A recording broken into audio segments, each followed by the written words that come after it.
Story now. Karoo farmers are battling to stay afloat as the area battles its worst drought in over 2 centuries. Organisation Gift of the Givers, Boere in Nood and Save the Sheep Sutherland have been intervening. They've given farmers much-needed fodder and maize. Now, the Gift of the Givers called on government to provide emergency support and declare the Karoo a disaster area. We're now joined from our Cape Town studio by Gift of the Givers, Boere Kazi. Boere, good morning, and welcome. While the drought is over in Cape Town, the Karoo is still very much struggling. Just describe to us what the situation is like at the moment. Thank you for having us on. Look, the drought isn't over. The situation in the Karoo is beyond dire. We're getting calls from individual farmers, farming communities, entire rural communities who are calling us and saying, look, there's absolutely no hope. There's no food, there's no fodder. The sheep are dying. Most of the animals are emaciated. So, you know, the situation is very, very dire. There's a huge cost in terms of food security, but more importantly, there's a huge human cost involved.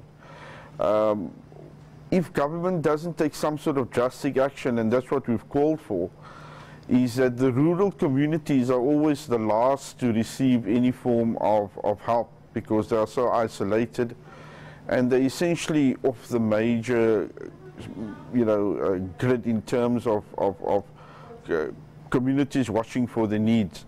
So we've asked government to intervene, save these communities. What's going to happen is there's going to be an exodus of particularly farm workers and farm laborers who are largely unskilled to the bigger peri-urban and urban areas. And, that's not going to solve the problem. We need to look at it differently. So you and a couple of organizations have now stepped in. Just talk to us about the assistance that you are able to give.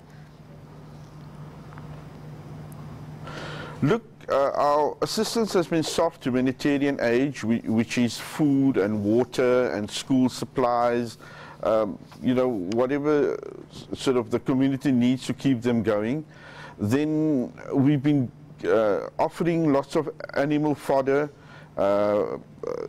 borehole drilling. What we've been trying to do is get boreholes into certain towns like Sutherland in the Northern Cape, and we're looking at sort of exploring the borehole concepts to other regions.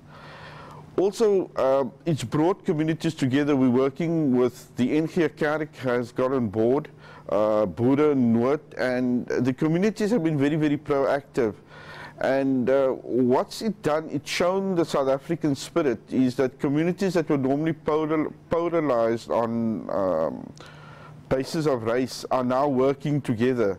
So we find, for example, on Save the Sheep, which is largely run by women in the Sutherland area, Hester and Sybil, they've managed to get farm workers who are bearing the brunt of the current crisis, getting them to make blankets and sort of clothing off by wool donated by other communities, so that they're able to earn, some sort of subsistence, some form of money to keep their families going. So there's been a proactive response from the communities, which is nice to see, and people have got together and rallied around these issues.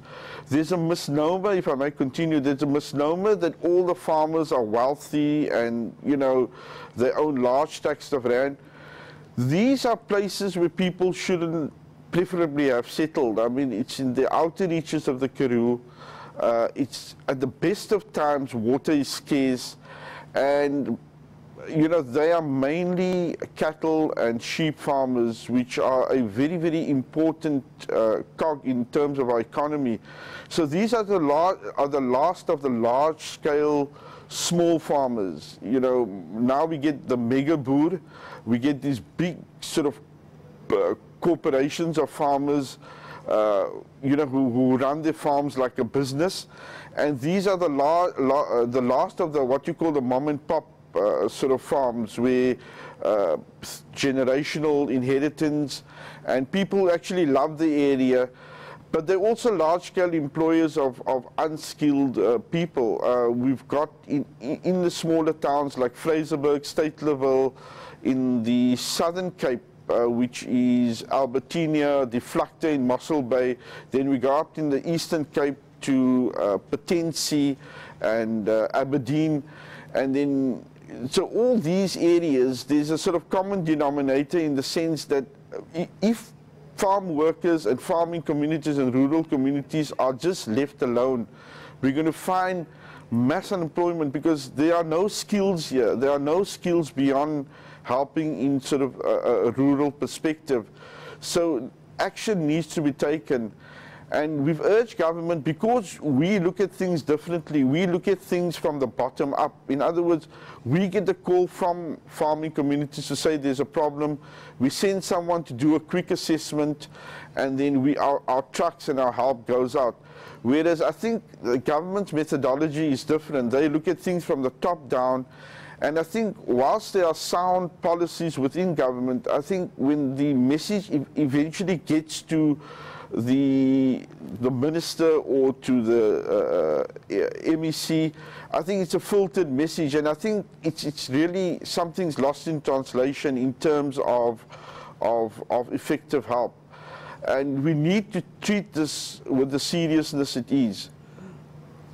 That's Gift of the Givers, Boere talking to us from our Cape Town studios. Thank you very much for your time.